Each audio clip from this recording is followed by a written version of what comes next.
Terceira dupla, Mário Fleck e Pedro D'Alosto com Dragon Ball Z.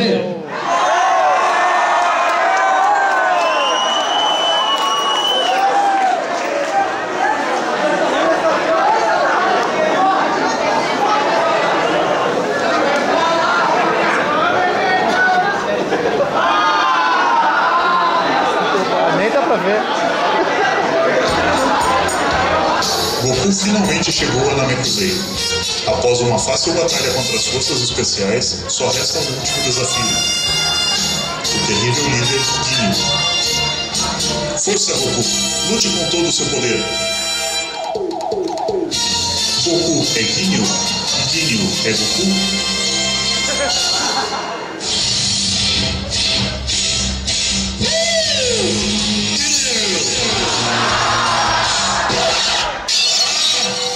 Maldito Saiyajin! Tá falando comigo? Graças a você minha pose está arruinada! Hã? Culpa sua, culpa sua, culpa sua! Vou acabar com você rapidamente e levar as espertas para o Mestre Frieza! Eu não tenho mais tempo para perder com você aqui! Chega!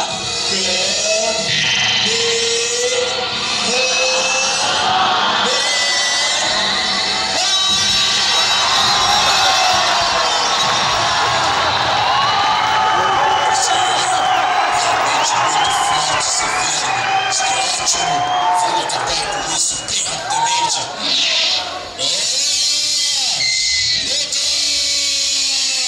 O quê?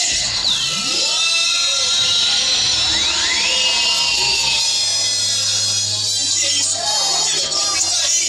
Finalmente, este corpo fantástico é meu. Se poder de lucro nesse corpo não passa de 23 mil. O quê? Você não está em harmonia com esse corpo. Não pode usar seu poder total. Seu corpo parece forte o suficiente. Essa é a minha chance. Maldito. Você me deu esse corpo querido novamente. Por que você não vem pegá-lo de novo, hã? É isso mesmo que eu vou fazer. Surpresa!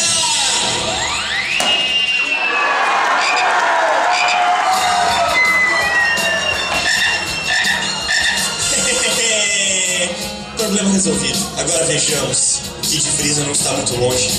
Gohan, Kuririn, já estou indo!